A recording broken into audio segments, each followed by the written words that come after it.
খুব সহজ পদ্ধতিতে একটা নাস্তা রেসিপি নিয়ে আসলাম। এই নাস্তাটা দেখতে যতটা লোভনীয়, খেতে কিন্তু ভীষণ সুস্বাদু। তাছাড়া বিকেলে চায়ের আড্ডায় একবারে জমিয়ে খাওয়া যাবে।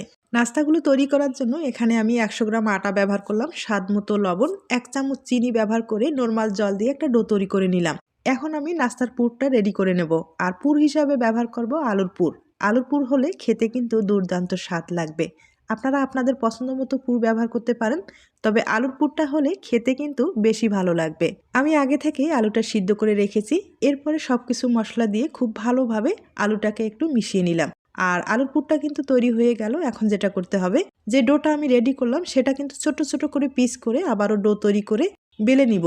এগুলো দিয়ে শীট তৈরি করে নেব, তবে যতটুকু সম্ভব পাতলা করে বেলে নিতে হবে। সবগুলো রুটি বেলানো হয়ে গেছে, এবার কিন্তু সেঁকে নিতে হবে, হালকা করে সেঁকে নিতে হবে। আমি হালকা করে সেঁকে নিলাম।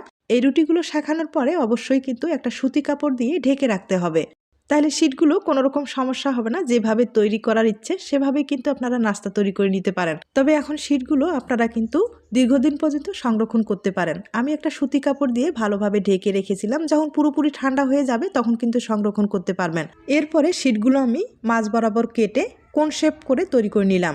অবশ্যই কিন্তু আটার পেস্ট লাগবে, আটার পেস্ট ছাড়া আপনারা এই যে কোন শেপটা তৈরি করতে পারবেন না। আর যে পুরটা আমি তৈরি করলাম সেটা কিন্তু এভাবে ভিতরে দিয়ে দিলাম, একবারে ঠাসা পুর, দেখতেই পারছেন। এবার আটার পেস্টের সাথে ভালোভাবে কিন্তু লাগিয়ে নিতে হবে।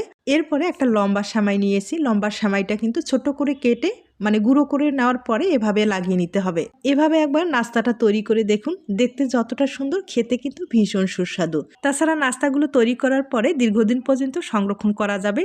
যে কোনো বক্সে ভরে ফ্রিজে রেখে কিন্তু সংরক্ষণ করতে পারেন। আর সামনে যেহেতু রোজা, আপনারা চাইলে এই নাস্তার আইটেমটা তৈরি করার পরে সংরক্ষণ করতে পারেন। আর যখন খেতে ইচ্ছে করবে তখন কিন্তু তেলে ভেজে খেলেই হয়ে যাবে। ধন্যবাদ সবাইকে।